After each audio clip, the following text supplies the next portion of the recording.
षष्ठ के भैया बहनों, हम लोग नागरिक शास्त्र में गांव का प्रशासन पढ़ रहे थे कि गांव का प्रशासन किसके जिम्मे होता है, कौन इस बागडोर को संभालता है।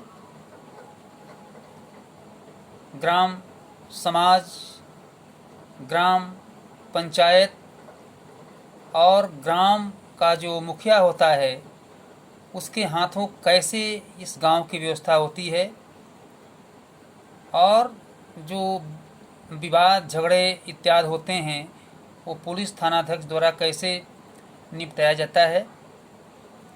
इन सभी बातों की ओर इस पाठ में बताया गया है, जिसको हम लोगों ने कुछ पढ़ा था, गांव का प्रशासन। आज हम लोग पढ़ेंगे कि राजस्व विभाग का काम, राजस्व विभाग का काम। अब ये राजस्व विभाग क्या है? जैसे एक जनपद में राजस्व विभाग होता है जो जनपद के जितने भूमि हैं किसानों के तहत जो बोई जाती है उसका लगान। जैसे हम लोग किसी घर में रहते हैं और उस घर का लगान देते हैं, ये किराया देते हैं, ऐसे भी किसान लोग जब गांव में खेत जोतते हैं, बोते हैं, उसका उत्पादन अपने आप में उपभोग करते हैं तो उसका कुछ वो हिस्सा जो है अर्थात लगान के रूप में पैसा राजस्व विभाग को देते हैं।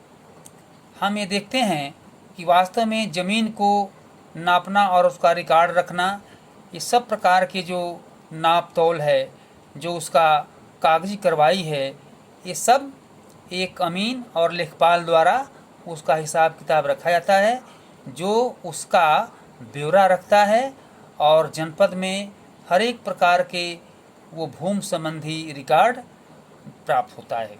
जैसे आपको कितना भूमि है उसको हम किस प्रकार से हम देख सकेंगे, मेरे पास कितना है, या मुझे कुछ भूमि बेचना है किसी को तो वो कैसे बेचा जाएगा।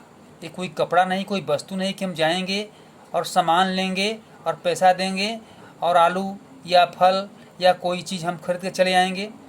अब उसको तो पहले वो रिकॉर्ड कोई ज़मीन लेने वाला देखता है और वह कागज़ लेखपाल से प्राप्त करता है।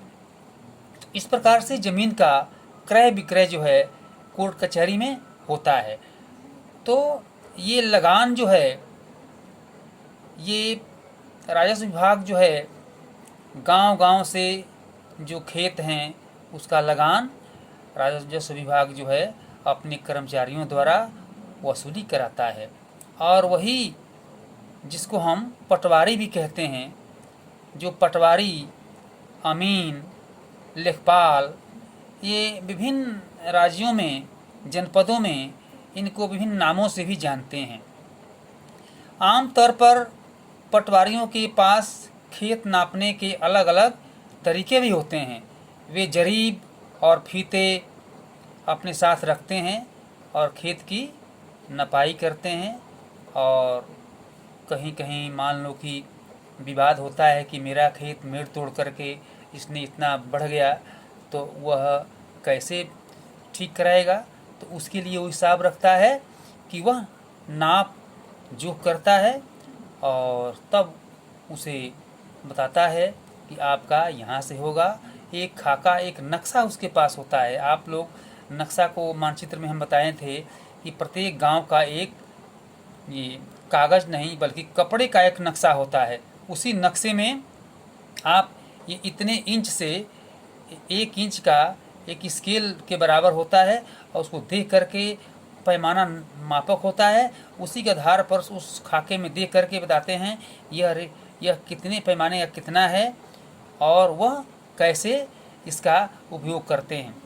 इस तरह से वह पैमाने के आधार पर भूमि का रिकॉर्ड का नपा जोखा करके और बताते हैं कि आपका इतना ज़मीन है। जैसे किसी को ज़मीन लेना होता है तो वह भी देखता है कागज़ के हिसाब से कहाँ से कहाँ तक की ज़मीन पड़ता है। वो उसका जो है मानचित्र में, वह रेखा खाका में, उस मानचित्र में देख करके और पता करता है, वहाँ देखता भी है, और ज़मीन का जो नाप जोख है उसके वर्तमान में उसके आधार पर भी वो संतुष्ट होता है, और तब ज़मीन को वो रजिस्ट्री कराता है। इस प्रकार से ये राजस्व विभाग जो है, इनका काम लगान वसूलना और खेत का पैमाइश करना, नापजोख करना और अन्य प्रकार के कागजी जो कार्रवाई है उनके तहत होता है। तो भैया बहनों, हम इस पाठ में वास्तव में यही देखते हैं कि इससे हमको क्या ज्ञान मिलता है।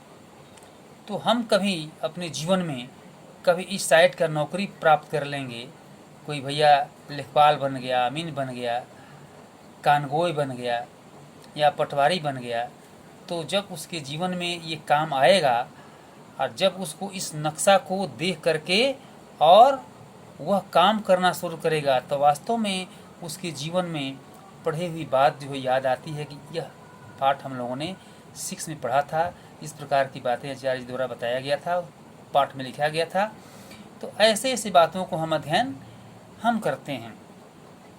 तो आज हम जो है हम पढ़े कि राजस्व विभाग का काम क्या है और वो कैसे अपने ये काम को किसानों के साथ साझा करके और उन्हें बताते हैं और उन्हें संतुष्ट करते हैं, और उनके द्वारा जो दिया गया जो लगान है पैसे के रूप में उसको इकट्ठा करके और कैसे जिले पर, जनपद पर ले जाके उसको ट्रेजरी में जमा करते हैं।